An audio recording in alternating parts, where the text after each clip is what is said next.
शिवाय नमस्तुभ्यम। हर हर महादेव। आप सबको पता है कि कल मोहिनी एकादशी है और आपके लिए आज का वीडियो बहुत ही विशेष होने वाला है। आज की वीडियो में हम आपको 3 महाउपाय बताएंगे जो आपको हर दोषों से मुक्ति दिलाएंगे। खासकर ये उपाय आपको पितृ दोष से मुक्ति दिलाएंगे। बहुत ही आसान से उपाय हैं जो पितरों को प्रसन्न करेगा। कल एकादशी पर आपको पितरों को प्रसन्न करने के लिए ये उपाय जरूर करने चाहिए। और दूसरा जो उपाय है वो है आपकी मनोकामना पूर्ति के लिए, धन वृद्धि के लिए। अगर किसी भी कारण से आपके घर में धन नहीं आ रहा है, आपके पास काम नहीं है, तो आपको दूसरा उपाय करना चाहिए। और तीसरा जो उपाय है वो आपको ग्रह क्लेश से मुक्ति दिलाएगा। हर प्रकार की परेशानी है, रोग है, कष्ट है, संकट है, कर्ज है, तो आपको तीसरा उपाय जरूर करना चाहिए। उपाय बहुत ही आसान और सरल है। पूज्य गुरुदेव जी की कथा से सुन करके समझ करके आपको समझाने का पूरा प्रयास करूंगा। परंतु उससे पहले अगर आप भी महादेव के सच्चे भक्त हैं तो चैनल को सब्सक्राइब करके कमेंट बॉक्स में हर हर महादेव जरूर लिखें। चलिए बात करते हैं सबसे पहले उपाय की। पहला उपाय है पितरों को प्रसन्न करने के लिए। अगर आप पर किसी भी प्रकार से पितृ दोष लगा हुआ है तो आप चाहे कुछ भी उपाय कर लें, कितने भी आप देव देवताओं को मना ले, व्रत कर ले, उपवास कर ले, आपको कोई फल नहीं मिलेगा। आप अगर कोई भी कार्य कर रहे हैं तो आपको उसमें सफलता नहीं मिलेगी। अगर आपके घर के पितर आपसे प्रसन्न नहीं हैं, आपसे रुष्ट हैं, तो आपको अपने कार्य में सफलता के लिए, धन वृद्धि के लिए, घर से रोगों की मुक्ति के लिए, ग्रह क्लेश से छुटकारा पाने के लिए, यानी कि हर प्रकार के दोषों से मुक्ति के लिए इस उपाय को जरूर करना चाहिए।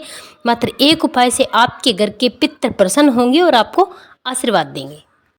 आपके घर में यदि कोई व्यक्ति अधोगति में मर गया हो, आपको याद है या फिर नहीं भी है, आपसे पहले या फिर कभी भी किसी भी व्यक्ति की ऐसी मृत्यु हो गई हो, अचानक से एक्सीडेंट हो गया हो, या फिर कोई रोग हो गया हो, या फिर कोई व्यक्ति की इच्छा अधूरी रह गई हो, तो उसकी मुक्ति नहीं होती है। उसकी काया तृप्त न होने के कारण वो आपको आशीर्वाद न देकर आप पर दोष करते हैं, वो आपसे रुष्ट हो जाते हैं। तो आपको ये उपाय जरूर करना चाहिए।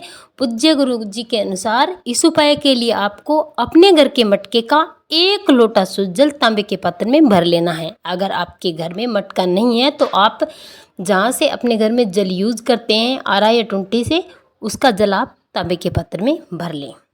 इसके बाद आपको एक बिल्कुल नया दीपक लेना है, बिल्कुल कोरा दीपक लें और इसमें आपको अपने घर के मटके का जल भरना है और इस जल को आपको तांबे के पात्र में डालना है। ओम पितर देवताय नमः मंत्र का 11 बार जाप करते हुए। इस मंत्र का आप 11 बार जाप करें। इसके बाद जो दीपक में जल है उसे भी आप इस तांबे के पात्र में डाल दें। तांबे के पात्र को आपको जल से पूरा भर लेना है। ये उपाय आप अगर वैशाख महीने में करते हैं तो वैशाख महीने का पितरों को प्रसन्न करने का सबसे विशेष उपाय है। अगर वैशाख महीने में आप ये उपाय करते हैं तो पूज्य गुरु जी कहते हैं कि आपके पितर एक बार उपाय करने से ही प्रसन्न हो जाएंगे और आपको आशीर्वाद देंगे। इस जल को लेकर आपको चले जाना है शिवलिंग के पास और शिवलिंग के पास जाकर सबसे पहले आपको उत्तर दिशा की तरफ मुँह करना है। ये उपाय आप एकादशी के दिन सुबह से लेकर शाम तक कभी भी कर सकते हैं।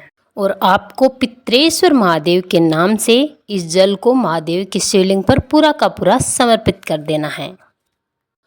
और यकीन मानिए पूज्य गुरु जी कहते हैं कि अगर आप ऐसा करते हैं तो आपके पितर प्रसन्न होते हैं, आपको आशीर्वाद देते हैं। पूज्य गुरु जी ने बताया कि ये बात स्कंद पुराण में वर्णित है। तो आप इस उपाय को जरूर करें। इससे आपके घर के सारे दोष दूर होंगे और आपके पितर प्रसन्न होंगे। चलिए अब बात करते हैं दूसरे उपाय की। अगर आपके घर में धन की कमी है, अगर आप कारोबार करना चाहते हैं, आपका कोई व्यापार है या दुकान है वो चल नहीं रही है, आपको कार्य में सफलता नहीं मिल रही है, आपके घर में बार बार संकट आ रहे हैं, पैसा सबसे अधिक अगर किसी भी कारण से लग रहा है तो आपको ये उपाय जरूर करना चाहिए। धन वृद्धि का वैशाख महीने का सबसे महत्वपूर्ण उपाय है जो एकादशी के दिन किया जाता है।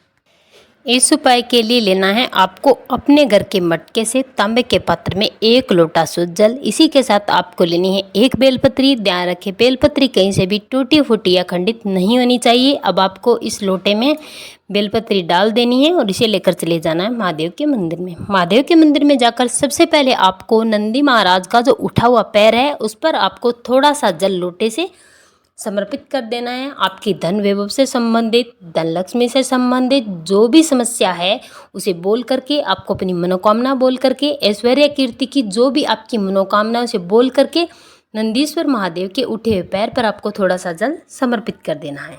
परंतु ध्यान रखिए, जल समर्पित करते समय आपको ध्यान रखना है कि बेलपत्री लोटे से निकलनी नहीं है। इसके बाद आपको श्री शिवाय नमस्तुभ्यं मंत्र का जाप करते हुए जो बेलपत्री है वो अपनी मनोकामना करते हुए महादेव की शिवलिंग पर समर्पित कर देनी है। जो मनोकामना आपने नंदीश्वर महादेव पर जल समर्पित करते समय की थी, वही आपको बेलपत्री महादेव की शिवलिंग पर समर्पित करते समय आपको करनी है। और इसके बाद लोटे में जो बचा हुआ जल है वो आपको अशोक सुंदरी वाले स्थान से लेकर के महादेव की शिवलिंग पर पूरा का पूरा जल समर्पित कर देना है। कम से कम 11 बार आपको श्री शिवाय नमस्तुभ्यं मंत्र का जाप करना है। महादेव से झोली फैलाकर आपको अपनी मनोकामना करनी है।